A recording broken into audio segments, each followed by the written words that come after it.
everyone, WX Ninja here with another daily weather update, and we're going to take a look at the Thanksgiving Day forecast as it's now within range, and it's going to get more accurate as we go forward in time, of course.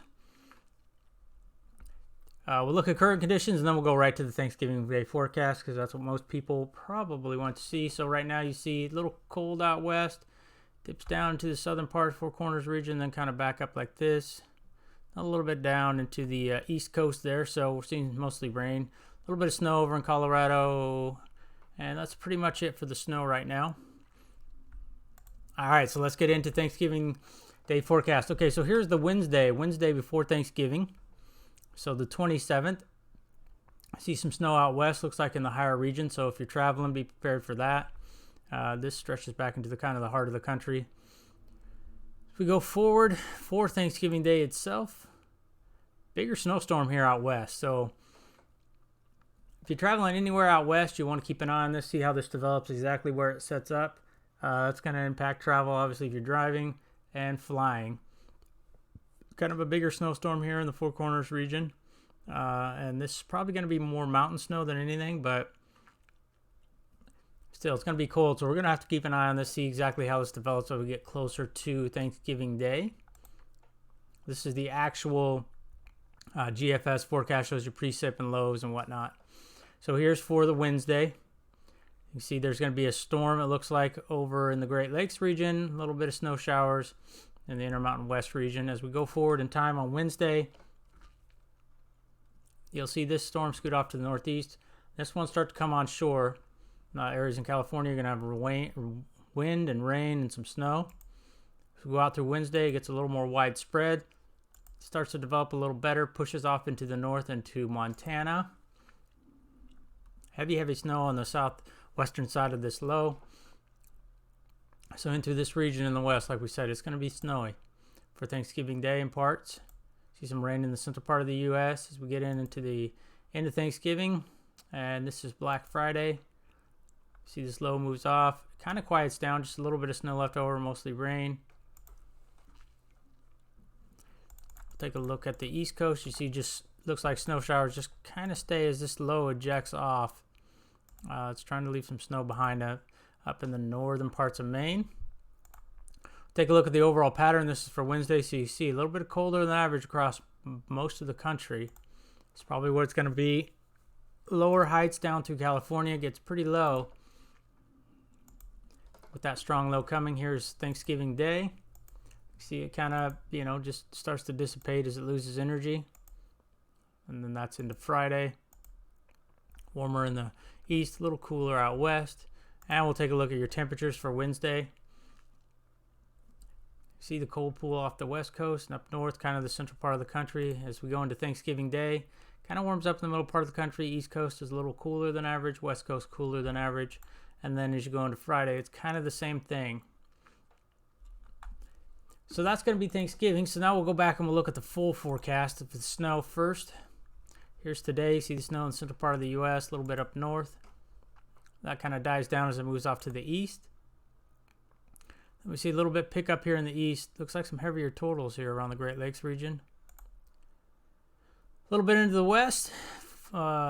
Going to impact, parts of Wyoming, a little bit of snow there.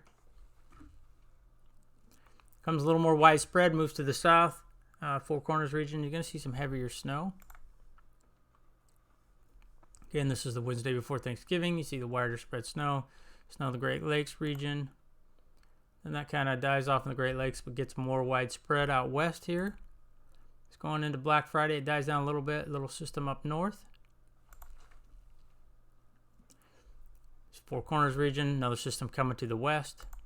Getting pretty far out in time now, so take this with a grain of salt. But the west and the central part of the U.S. looks like some pretty big snows. We're getting that time of year for sure. This scoots off to the east. Pretty big snow in parts of Carolina there. We'll have to see what happens with that. Kind of dies out. The west stays active. Central part of the U.S., a little bit of a snowstorm. Same kind of deal. It's calling for a big snowstorm out in the west. That kind of sags south. Last frame sags further south. So we'll just keep an eye on that and see how that all develops. Let's go back to the beginning here with the actual forecast every 6-hour increments. Kind of watch how these systems move through. Gets pretty quiet for the weekend. And then you see the next system coming down from the south. A little bit of an ice storm maybe. This is Sunday for the East Coast. Turns more snow, kind of like what you just saw. Ice first and then some snow for some areas. That heads off to the east. See the snowstorm coming out to the west.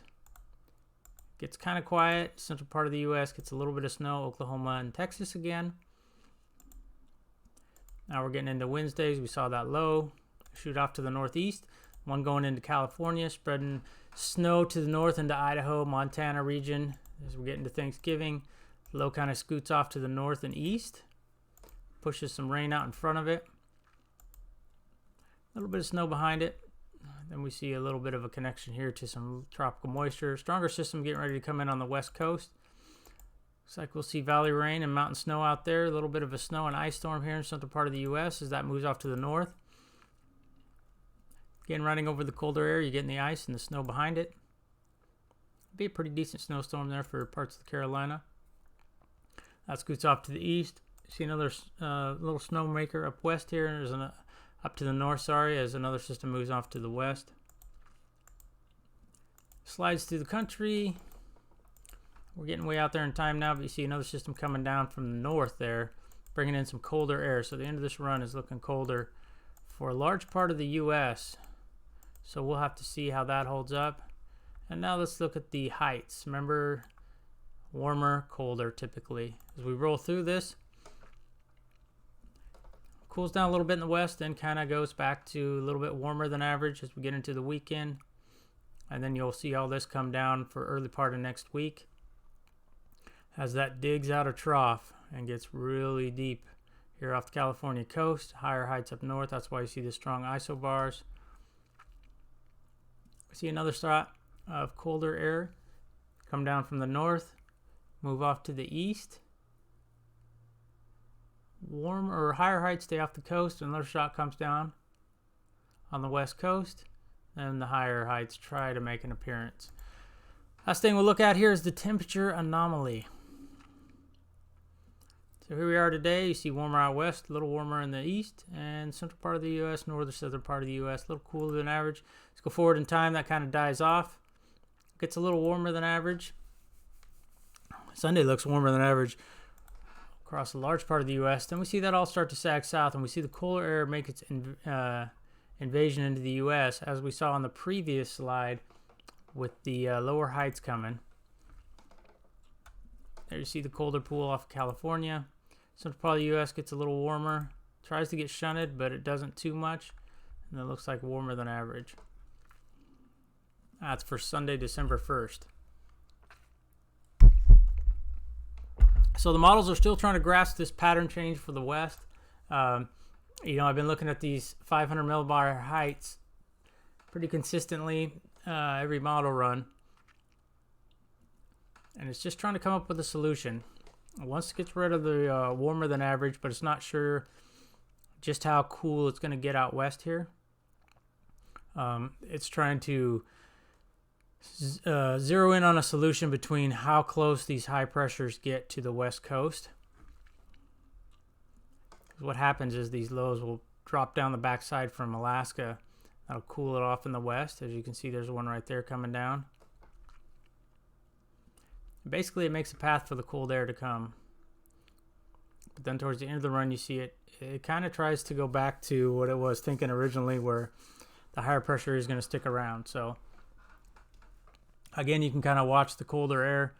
Once it starts coming down like this, it carves out a path, and it can allow more colder air to come down. And that's what it does. This high tries to develop. That's a pretty strong high, but it gets shunted by the colder air.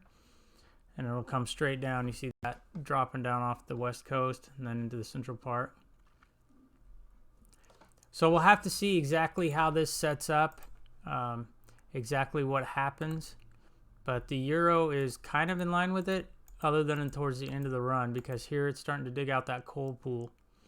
And then the Euro goes back to a warmer solution towards the end of the run, which is December 1st.